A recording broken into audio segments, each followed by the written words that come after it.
Good morning, स्वागत है आपका स्टॉक 2020 में। और सोमवार की सुबह है और बाजारों को देखते हुए अपनी स्ट्रेटजी क्या होगी, इससे पहले हम आपको बताएं अपनी टीम की स्ट्रेटजी। देख लेते हैं रूल बुक। किसी भी शेयर का 10 दिनों का औसत वॉल्यूम 1 लाख से कम नहीं होगा। एक एक्सचेंज पर लिस्ट होने पर 10 दिनों का औसत वॉल्यूम कम से कम 50,000 होना चाहिए। शॉर्ट करने की सलाह केवल फ्यूचर एंड ऑप्शंस के शेयरों पर ही दी जाएगी।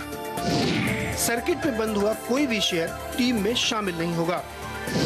10 रुपए से कम के किसी भी शेयर पर कोई सलाह नहीं दी जाएगी। फ्री हिट सेगमेंट में एक शेयर ऐसा होगा जिसमें नियम कम से कम लागू होंगे, लेकिन ध्यान रखें बिना स्टॉप लॉस के किसी भी शेयर में ट्रेड न करें। और आगे बढ़ने से पहले देख लेते किस तरह के संकेत आते हुए दिख रहे हैं हमें। पिच रिपोर्ट क्या कह रही है। दुनिया भर के बाजारों से मिले जुले संकेत जहाँ एक और अमेरिकी बाजारों में फिर से एक टाइट रेंज में ही सही लेकिन एक पॉजिटिव क्लोजिंग होती हुई दिखी है। रिकॉर्ड हाइस पर अमेरिकी बाजार जाते हुए दिखे, लेकिन एशियाई बाजारों में देखें तो मिला जुला कारोबार है। निक्के में 200 पॉइंट से ज़्यादा की गिरावट दिख रही। वहीं हांगकॉन्ग के बाजार एकदम फ्लैट कारोबार करते हुए दिख रहे हैं, 50 पॉइंट के आसपास की तेजी। लेकिन सरप्राइजिंगली यहाँ पर एसजीएक्स निफ्टी लगातार मजबूती की तरफ बढ़ता हुआ दिख रहा है। अब 45 अंकों के आसपास की तेजी एसजीएक्स निफ्टी पर होती हुई दिख रही है। तो कुल मिलाकर भारतीय बाजार ग्लोबल मार्केट्स के ट्रेंड के विपरीत थोड़ी सी बेहतर शुरुआत करने के संकेत दे रहे हैं, और खासतौर से तब जबकि पिछले हफ्ते हमने वीकली क्लोजिंग काफी कमजोरी के नोट पर की है।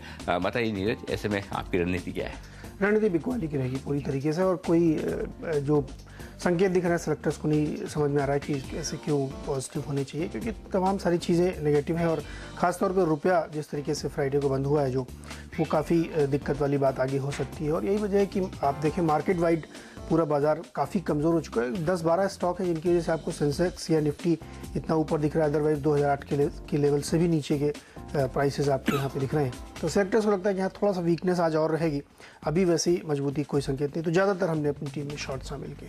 अनिल जी, हम मिली जुली टीम बना रहे हैं, लेकिन ज़्यादातर बल्लेबाजी करने की राय हमारे सिलेक्टर्स की, क्योंकि करेक्शन काफ़ी अच्छा खासा हो चुका है। हालांकि अब भी हम भी ये मानते हैं कि ऊपर के लेवल पर थोड़ा प्रेशर बाजार में जरूर दिखेगा, लेकिन चूंकि एक बाउंस बैक आने की संभावना आज दिख रही है। दिक्कत ये है कि पिछले 2 दिनों से जो बाउंस बैक सुबह सुबह आता है वो टिक नहीं पाता है। आज भी वैसे बहुत ज़्यादा संकेत ऐसे नहीं कि बाउंस बैक टिकेगा, लेकिन ऐसे में हमने स्टॉक स्पेसिफिक रणनीति बनाई है, और खासतौर से ऐसे स्टॉक्स जो पिछले कुछ दिनों में काफ़ी पिटे हैं वो आपको इंट्राडे के दौरान बाउंस बैक दे सकते हैं। तो हम बल्लेबाज उतार रहे हैं, और साथ ही एक रणनीति ये रखनी चाहिए कि आपको एंड ऑफ डे क्लोजिंग तक इंतजार नहीं करना है। इंट्राडे के दौरान आपको जो अच्छा मुनाफा मिले वो ले लेना है, भले रिटर्न एंड ऑफ डे किसी भी तरह के रहें, लेकिन आपको इंट्राडे में ये जो कुछ बल्लेबाज हैं जो शानदार रिटर्न दे सकते हैं, और उस लिहाज से हम इसी इरादे से ज़्यादातर बल्लेबाजों के साथ टीम बना रहे हैं। बताइए नीरज, ओपनर्स कौन से हैं आपके? शुरुआती ऑयल एंड गैस से शुरुआत करेंगे। ओएनजीसी पहला शेयर होगा, और यहाँ पे काफ़ी वीकनेस स्टॉक में दिख रही है। बड़ी वजह यह है कि सब्सिडी का जो बोझ है उनका काफ़ी बढ़ता हुआ नजर आएगा, जिस तरीके से करेंसी में वीकनेस है उसी वजह से। और दूसरा, अगर आप टेक्निकली देखें तो स्टॉक काफ़ी वीक हो चुका है, और हमें सेक्टर्स को लगता है कि यहाँ पे और ज़्यादा गिरावट के संकेत बनते हुए दिख रहे हैं। 270 का इमीडिएट टारगेट होगा, और यहाँ पे शॉर्ट पोजीशन बनानी चाहिए। इंडियन ऑयल कॉरपोरेशन अगला स्टॉक होगा, और यहाँ पे भी बिकवाली की सलाह होगी। आप देख सकते हैं स्टॉक में लगातार कमजोरी इसमें आई है, और अब जिस डिसइन्वेस्टमेंट का प्लान अप्रूव किया गया कैबिनेट की तरफ से 10%, वो भी बाजार, चूँकि एक मैकेनिज्म होता है कि जब भी ऐसी खबरें आती हैं प्राइस मैनेज किया जाता है बाजार में, और वो प्राइस नीचे रहता है जिससे कि उसका जो ऑफर प्राइस है वो कम पे रहे। यही वजह है कि स्टॉक में लगातार प्रेशर बनता हुआ दिख रहा है। दूसरा, डॉलर फैक्टर बहुत ज़्यादा इंपॉर्टेंट है, क्योंकि इनके पास प्राइस जो हाइक है पेट्रोल डीजल की, उसकी एक लिमिट है कि उससे ज़्यादा नहीं बढ़ा पा रहे हैं, लेकिन जबकि घाटा इनका बहुत बढ़ता हुआ दिख रहा है। सेक्टर्स को लगता है कि आईओसी और ये जो दूसरी ऑयल मार्केटिंग कंपनीज हैं उनमें भी दबाव आपको लगातार बनता हुआ दिखेगा। इसमें 2 रीज़न है, इसलिए सेक्टर्स को ये ज़्यादा पसंद आ रहा है शॉर्ट के लिए। 184 के टारगेट के साथ इंडियन ऑयल कॉर्पोरेशन में शॉर्ट करना चाहिए। अनिल जी, 2 बल्लेबाजों के साथ हम टीम की शुरुआत करेंगे। दोनों ही high beta stocks. Jubilant Food Works ये होगा हमारा पहला बल्लेबाज, और हमारे सिलेक्टर्स मानते हैं कि शुक्रवार को जो नतीजे आए हैं वो नतीजे काफ़ी बेहतर दिख रहे हैं। हालांकि नतीजे बाजार के दौरान ही आ गए थे, और स्टॉक ने एक 3-3.5% का उछाल भी दिया था। 2 वजह, एक तो काफ़ी शॉर्ट पोजीशन इस काउंटर पर बाजार में बनी हुई थी, और दूसरी बात है कि शुक्रवार को नतीजों के बाद जिस तरह से आगे के गाइडेंस के बारे में मैनेजमेंट कॉन्फिडेंस दिखाया, और नतीजों से के बाद मैनेजमेंट से बातचीत करने के बाद कई एनालिस्ट और एक्सपर्ट्स थोड़े से बेहतर और पॉजिटिव वाइब्स इस स्टॉक को लेकर देते हुए दिख रहे हैं। उस लिहाज से हमें लगता है कि भले ही शुक्रवार को 3-3.5% बढ़ा, उसके बाद जो स्टॉक में आज एक अच्छी तेजी का मौका बन सकता है। तो अच्छे नतीजों के बाद जो कुछ भी अपग्रेड्स आने की संभावना है, जो पॉजिटिव माहौल स्टॉक के लिए बनता हुआ दिख रहा है, उसको लेकर 1175 रुपये के टारगेट के साथ खरीदारी का मौका हमारे सेलेक्टर्स यहाँ पर देख रहे हैं। 1125 के आसपास का एक स्टॉप लॉस लगाकर आपको यहाँ पर ट्रेड करना चाहिए। सन टीवी ये होगा अगला प्लेयर जहाँ पर खरीदारी करने की राय, और सन टीवी के भी नतीजे वैसे बाजार के दौरान ही आ गए थे। यहाँ पर भी स्टॉक में एक अच्छी तेजी देखने को मिली थी शुक्रवार के सेशन में, लेकिन हमारे सेलेक्टर्स मानते हैं कि सन टीवी ने भी नतीजों के बाद मैनेजमेंट ने आउटलुक काफ़ी बेहतर दिया, और उस अच्छे आउटलुक पर और बाजार के बेहतर मूड के साथ इस स्टॉक में आज फिर से खरीदारी का मौका बन सकता है। एड्रेस मजबूत होते हुए दिख रहे हैं, जिसका फायदा सन टीवी को मिलेगा। साथ ही जो इनका दूसरे कारोबार हैं, जो ब्रॉडकास्टिंग और केबलिंग और जो डिस्ट्रीब्यूशन के कारोबार हैं, उसमें भी बेहतर परफॉर्मेंस आती हुई दिख रही है। उस लिहाज से हमारे सेलेक्टर्स का मानना है कि खरीदारी अब भी की जा सकती है, लेकिन स्टॉप लॉस आपको 420 के आसपास रखना चाहिए। 440 रुपये के टारगेट के लिए यहाँ पर तेजी करने का मौका हमारे सेलेक्टर्स मानकर चल रहे हैं। तो ये दो ओपनर हैं जहाँ पर बल्लेबाजी करने की राय हमारे सेलेक्टर्स की, और वक्त है मिस्टर डिपेंडेबल का।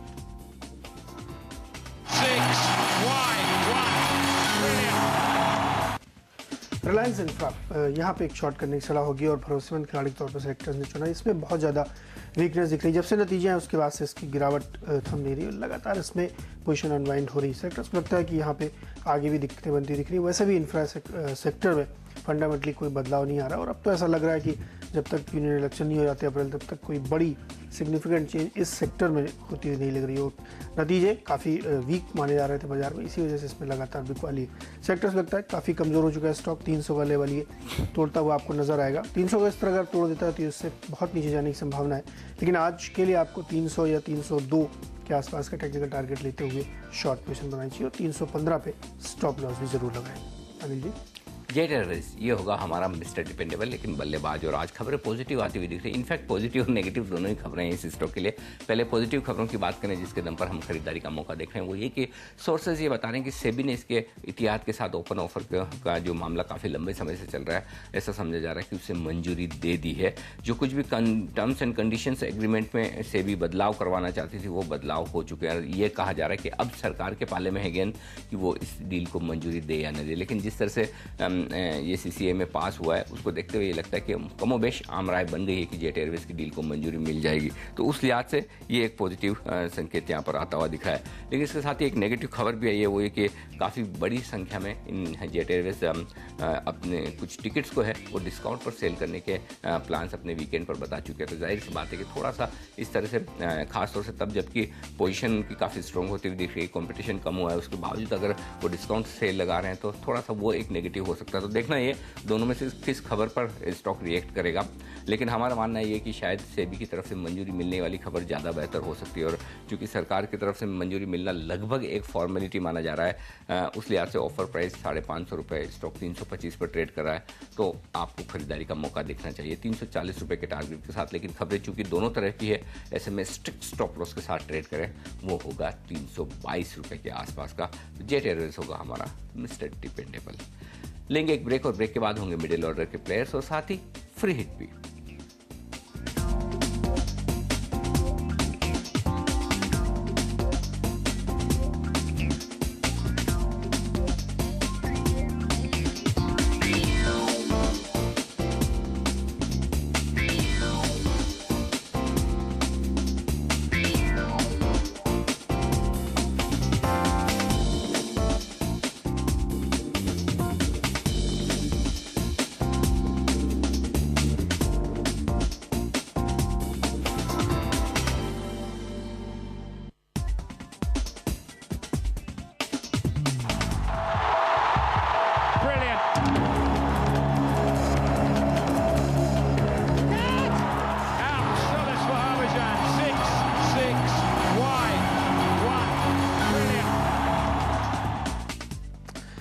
मिडिल ऑर्डर में अब तक शुरुआत करने से पहले बता दें कि हमने शुरुआत में दो ऑयल एंड सेक्टर के शॉर्ट्स के स्टॉक्स होंगे, ONGC और इंडियन ऑयल कॉरपोरेशन। वहीं रिलायंस इंफ्रा में भी बिकवाली की सलाह दे रहे सेलेक्टर्स। फाइनली की टीम में जो है बल्लेबाज हैं अब तक 3, सन टीवी, जुबिलेंट फूडवर्क्स और जेट एयरवेज, जहाँ पे कोई ना कोई खबरें चल रही जिसकी सेक्टर्स खरीदारी की सलाह दे रहे हैं। लेकिन मिडिल ऑर्डर में शुरुआत करते हैं DLF से। हमने शुक्रवार को भी इसको दिया था, उससे पहले भी हम करीब 4-5 ट्रेडिंग 6-7 ट्रेडिंग सेशन में दे चुके हैं और ये स्टॉक लगातार टारगेट से ज़्यादा गिरावट दे रहा है, यानी आपको अच्छी कमाई कर रहा है। सेक्टर्स को लगता है कि यहाँ पे एक स्ट्रक्चरल वीकनेस अब चार्ट पे दिख रही है और बहुत ज़्यादा कमजोरी के संकेत दिख रहे हैं। बाजार चूँकि SGX निफ्टी थोड़ा सा पॉजिटिव यहाँ पे दिख रहा है, तो इसलिए हो सकता है कि आपको ओपनिंग के समय उतनी अच्छी अपॉर्चुनिटीज़ में दिखे, लेकिन उसके बाद आपको बहुत शानदार मौके इसमें शॉर्ट करने के मिलेंगे, क्योंकि इनहेरेंट वीकनेस इसमें आ रही है और कंपनी एम करके चल रही है कि वो इस साल FY14 में काफ़ी सारा डेट अपना अदा करेगी और उसके लिए उसको अपने बहुत ही प्रोमिनेंट एसेट्स बेचने पड़ सकते हैं, जो कि औने पौने दाम में बिकें, क्योंकि मार्केट प्राइस अभी देने के लिए नहीं दिख रहा है। सेक्टर्स लगता है 120 के लक्ष्य के साथ DLF में बिकवाली करके चलें। टाटा स्टील अगला स्टॉक होगा और सेक्टर्स को लगता है यहाँ पे भी काफ़ी कमज़ोरी आती हुई आपको दिखेगी, क्योंकि टाटा स्टील में जिस तरीके से लगातार नुकसान बना हुआ और तकनीकी तौर पे काफ़ी कमज़ोर दिख रहा है। और दूसरी तरफ अगर आप देखिए वर्ल्ड के लीडिंग प्लेयर ArcelorMittal ने अपना फोरकास्ट कम किया, अपने गाइडेंस को काफ़ी रिड्यूस किया है। वो इम्पैक्ट दुनिया भर की जितनी भी ग्लोबल स्टील कंपनीज उनमें पड़ेगा, टाटा स्टील उनमें से एक है। दूसरा एक इसी बीच खबर ये है कि स्टेम कोर के लिए जहाँ पे JSW बिड करने वाली, वहाँ पे टाटा स्टील भी उस दौड़ में शामिल होते हुए हैं। ऐसे में बाजार बिल्कुल इस चीज़ को लाइक नहीं करेगा कि आप स्टेम कोर के लिए करें, जहाँ पे अभी फंडामेंटली बिजनेस में मूव नहीं दिख रहा है। सेक्टर्स लगता है 196 के टारगेट के साथ टाटा स्टील में भी शॉर्ट करके चलना चाहिए। टाइटन इंडस्ट्रीज़ में खरीदारी की सलाह होगी और यहाँ पे सेक्टर्स को लगता है कि जो नतीजे इन्होंने पेश किए हैं वो बेहतर थे, इसी वजह से कि इसमें अपटिक दिखा और गोल्ड में भी थोड़ी मजबूती दिख रही है। बट प्योरली बहुत ही टेक्निकली आप देखें तो ये एक आध दिन के लिए ट्रेडिंग के लिहाज से अपसाइड इसमें एक बनती हुई दिख रही है। बेहद सावधानी के साथ इसमें ट्रेड करें। 291 का लक्ष्य इसमें अचीव हो सकता है। 278 के आसपास स्टॉप लॉस भी ज़रूर लगाएं। अनिल जी, कुछ और बल्लेबाज होंगे मिडिल ऑर्डर में और इंटरेस्टिंग बल्लेबाज वो होगा फाइनेंशियल टेक्नोलॉजीज। पिछले 2 दिनों से हम गेंदबाज के तौर पर टीम में शामिल कर रहे हैं। आपने देखा एक दिन 65%, दूसरे दिन 23% के आसपास ये स्टॉक गिरा है, लेकिन आज यहाँ पर खरीदारी का मौका हमारे सिलेक्टर्स देख रहे हैं, क्योंकि खबरें थोड़ी वीकेंड पर पॉजिटिव आती हुई दिख रही कि शायद NSL का जो मामला है जितना बड़ा लग रहा था उतना बड़ा नहीं और धीरे धीरे सेटलमेंट की तरफ बढ़ता हुआ नजर आ रहा है। हालांकि ये बात आपको ध्यान में रखनी चाहिए कि स्टॉक ने शुक्रवार को 110-115 के आसपास का लो बनाकर काफ़ी रिकवरी दी है। आधा नुकसान भरपाई कर चुका था। शुक्रवार के सेशन में 40-45% भी हमने कमजोर देखा था और वहां से कुछ रिकवरी हुई है, लेकिन आज फिर से थोड़ी बहुत शॉर्ट कवरिंग और हो सकती है। लेकिन यहाँ पर दिक्कत ये है, एक तो ये कि अब भी कुछ फंड्स जो होल्ड कर रहे हैं स्टॉक, हो सकता है वो ऊपर के लेवल पर एग्जिट करने की कोशिश करें, ऐसे में स्टॉक काफ़ी वॉलेटाइल रह सकता है। दूसरा ये कि इनके कॉन्ट्रैक्ट्स को लेकर भी थोड़ा सा अभी बाजार में फिर से अलग अलग तरह के बज़ चल रहे हैं, तो हो सकता है ऊपर के लेवल पर प्रॉफिट बुकिंग भी या फिर सेल्स भी आपको आती हुई दिखे। तो ये सिर्फ स्किल ट्रेडर्स के लिए और ऐसे ट्रेडर्स जो जल्दी स्विंग कर सकते हैं और स्क्रीन के सामने रहते हैं उनके लिए थोड़ा स्टॉप लॉस दूर का है, लेकिन 140 रुपये के आसपास का छोटे मुनाफे के लिए ट्रेड करें। 158 पहला टारगेट होगा और स्ट्रिक्ट स्टॉप लॉस या फिर ट्रेलिंग स्टॉप लॉस के साथ आप ट्रेड करें तो यहां पर खरीदारी करने का मौका हमारे सिलेक्टर्स मानकर चल रहे हैं। एक एग्रेसिव कॉन्ट्रा कॉल FT पर आज के लिए अदानी, और साफ तौर से ये बता दूं कि ये सिर्फ आज के लिए और सिर्फ ट्रेडिंग के लिए आज से, न कि निवेश के लिए आज से। अदानी एंटरप्राइजेस और अदानी पोर्ट, ये 2 बल्लेबाज हैं अदानी ग्रुप के स्टॉक्स जहां पर खरीदारी करने की राय। पहले अदानी एंटरप्राइजेस की बात करें, क्योंकि NSL के मामले को लेकर काफ़ी तरह की र्यूमर्स चल रही थी कि अदानी एंटरप्राइजेस का भी काफ़ी बड़ा एक्सपोजर है और वहां पर उन्हें भारी भरकम नुकसान होने की आशंका है, या फिर कुछ लोग ये मान रहे थे कि इन्होंने फाइनेंसिंग ली है। लेकिन जो डेटा आप सामने निकल कर आ रहे हैं उसमें अदानी ग्रुप का एक्सपोजर यहाँ पर नहीं के बराबर है। और ऐसे में जो कुछ भी मार शुक्रवार के सेशन में इसी स्टॉक में पड़ी थी, मेरे ख्याल से 10-12% से ज़्यादा स्टॉक टूटता हुआ नजर आया था। आज एक रिकवरी देखने को मिल सकती है, शॉर्ट कवरिंग होती हुई नजर आ सकती है। उस लिहाज से हम खरीदारी का एक मौका देख रहे हैं। काफ़ी हद तक शुक्रवार के नुकसान की भरपाई करने की ये स्टॉक कोशिश करेगा।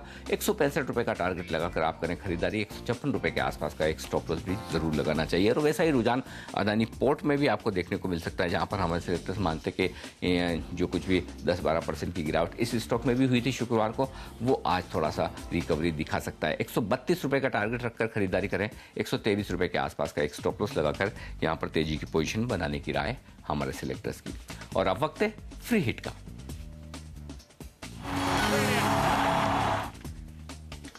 लगभग लांजरी फ्री हिट के तौर पर सेक्टर्स ने चुना और जो उसके नतीजे आए शनिवार को काफ़ी शानदार नतीजे रहे। अगर आपके मुनाफा देखें तो ऑलमोस्ट वो 7.5 के मुकाबले 14 करोड़ से ज़्यादा का मुनाफा आया। तो सेक्टर्स को लगता है ये काफ़ी पॉजिटिव संकेत है, जैसा कि हम उम्मीद भी कर रहे थे कि जिस तरीके से पी फंड का इसमें लगातार इन्वेस्टमेंट बढ़ता जा रहा है, उससे ऐसे उम्मीद थी कि यहाँ पे अच्छी खासी एक मजबूती और बेहतर प्रदर्शन कंपनी की ओर से दिखाया जाएगा। वही हुआ कि आप नतीजे देखें तो काफ़ी शानदार, बाजार को ये पसंद आएगा। इसके अलावा भी आप अगर देखें तो इसमें एक लॉन्ग टर्म का व्यू बड़े फंड्स की ओर से बनता हुआ दिख रहा है। तो यहाँ पे टेक्निकल खरीदारी आज के लिए बनती है। 262 के लक्ष्य के साथ इसमें लॉन्ग पोजीशन आज बनाई जा सकती है। अनिल जी, यहाँ पर हम फ्रीड बल्लेबाज के तौर पर उतारेंगे केईसी इंटरनेशनल को, जो कि वीकेंड पर नतीजे दिए हैं। हालांकि नतीजों में लॉस आपको नजर आएगा, लेकिन लॉस शायद कुछ वन टाइम एडजस्टमेंट्स की वजह से। लेकिन टॉप लाइन पर देखिए, टॉप लाइन पर काफ़ी बेहतरीन परफॉर्मेंस आती हुई दिखी है। 1350 करोड़ रुपए से बढ़कर 1700 करोड़ के पार टॉप लाइन जाती हुई दिखी है। वो बाजार को काफ़ी पसंद आएगी। मार्जिन में इंप्रूव करने की कंपनी ने कोशिश की है। तो हमारे सिलेक्टर्स का मानना है कि नतीजे on the face of it जो आपको बुरे नजर आ रहे हैं वैसे बुरे नहीं है। अगर डिटेल में जाकर आप नतीजों को देखेंगे तो नतीजे आपको बेहतर नजर आएंगे। उस लिहाज से हमें एक खरीदारी का मौका केईसी इंटरनेशनल में आज के सेशन में देखने को मिल रहा है। तो उस 128 रुपये 50 पैसे के टारगेट के लिए केईसी इंटरनेशनल में एक खरीदारी की जा सकती है। 27 रुपये के आसपास के स्टॉक लॉस के साथ ट्रेड करने की राय हमारे सिलेक्टर्स की फ्री हिट बल्लेबाज के तौर पर। लेंगे एक ब्रेक और ब्रेक के बाद आपके सामने रखेंगे पिंच हिटर प्लेयर्स। बने रहिए हमारे साथ।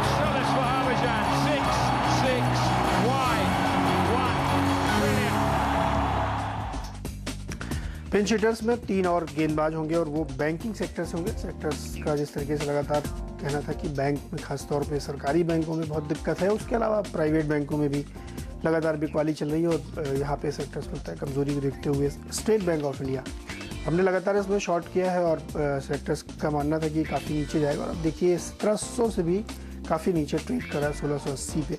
काफ़ी उम्मीदें हैं यहाँ पे कि नतीजे जल्दी आने वाले हैं 2-3-4 दिनों में, और वहाँ पे और ज़्यादा इसमें वीकनेस बनती दिखेगी। एसेट क्वालिटी में सीरियस कंसर्न्स इसमें देखने को मिल रहे हैं। सेक्टर सकता है 1660, 20 रुपये का छोटा ट्रेडिंग टारगेट लेते हुए इसमें लॉन्ग पोजीशन बना के बिकवाली करनी चाहिए। पंजाब नेशनल बैंक एक और स्टॉक होगा और यहाँ पे भी काफ़ी दिखते हैं। 52 वीक लो रोज़ ये बनाता है, लेकिन हर दिन इसका 52 वीक लो और नीचे होता है, ये फिर उसको मीट करने की कोशिश करता है। सेक्टर्स को लगता है कि यहाँ पे देखना होगा कि वो कौन सा 52 वीक लो होगा जहाँ पे जाके सेटल होता है। 515 का टारगेट लेते हुए पंजाब नेशनल बैंक में और बिकवाली करके चल सकते हैं। और अंत में येस बैंक, प्राइवेट बैंकों में जो जैसा कि जो लिक्विडिटी टाइट किया है रिजर्व बैंक ने, उसका बेहद ज़्यादा असर इनमें देखने को मिल रहा है। और येस बैंक देखिए आप 300 के आसपास पहुंच चुका है। ट्रेडिंग के लिहाज से सेक्टर सोचता है इसमें और गिरावट है, और 300 का लक्ष्य अगर ये तोड़ देता है तो इसका बहुत नीचे जा सकता है। लेकिन अभी फिलहाल ऐसा इसलिए लगता है क्योंकि 1-2 फंड की ओर से इसमें बाइंग भी की गई है, तो इसलिए आपको सिर्फ ट्रेडिंग के लिए 300 का लक्ष्य इसमें लेना चाहिए। 311 के आसपास स्टॉप लॉस होना चाहिए। अनिल जी, गेंदबाज अब टीम में उतारने की बारी है। ग्रासिम इंडस्ट्रीज ये होगा पहला गेंदबाज। और कल वीकेंड पर जो नतीजे आए हैं, हमारे सेलेक्टर्स का मानना है कि नतीजे उम्मीद से काफ़ी कमज़ोर नज़र आ रहे हैं। खासतौर से अगर आप मार्जिन फ्रंट्स पर देखें तो बेहद निराशा हाथ लगी है, जहां एक और 1600 करोड़ से मार्जिन घटकर 1300 करोड़ के नीचे आया, 1270 करोड़ के नीचे आया। वहीं अगर परसेंटेज टर्म्स में देखें तो 23.5% से मार्जिन घटकर 18.5% के आसपास रहा है।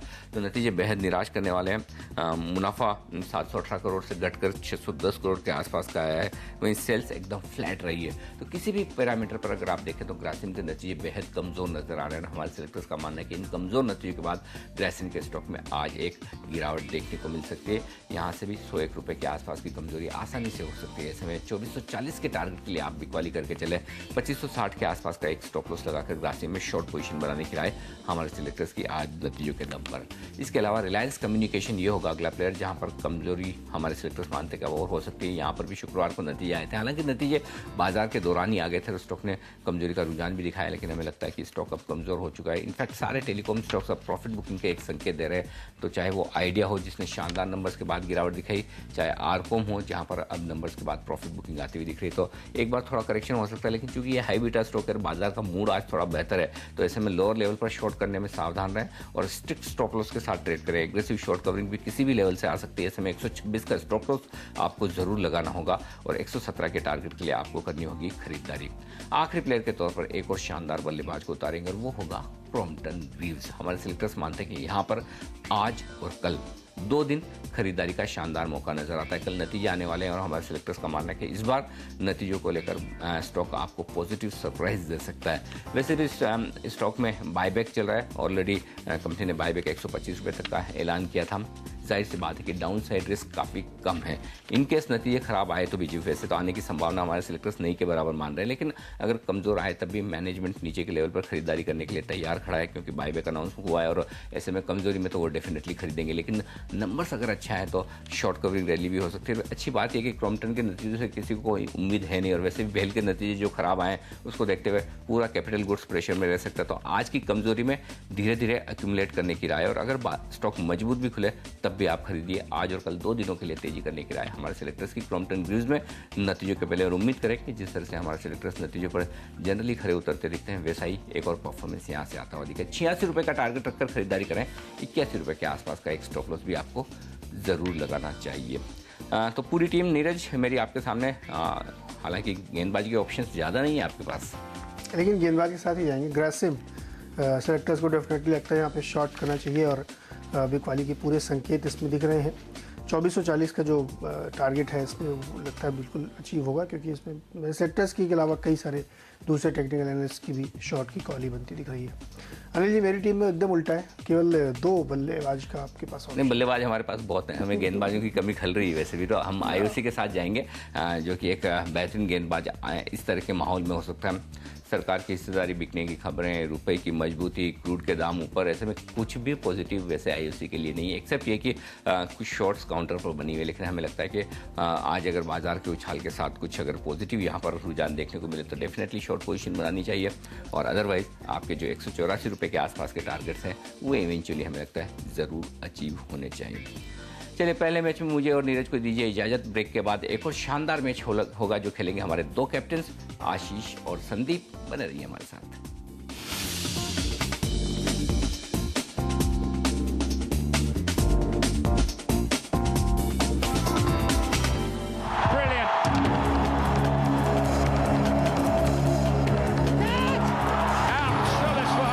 MCX Stock Exchange, India's new stock exchange, presents Stock 2020.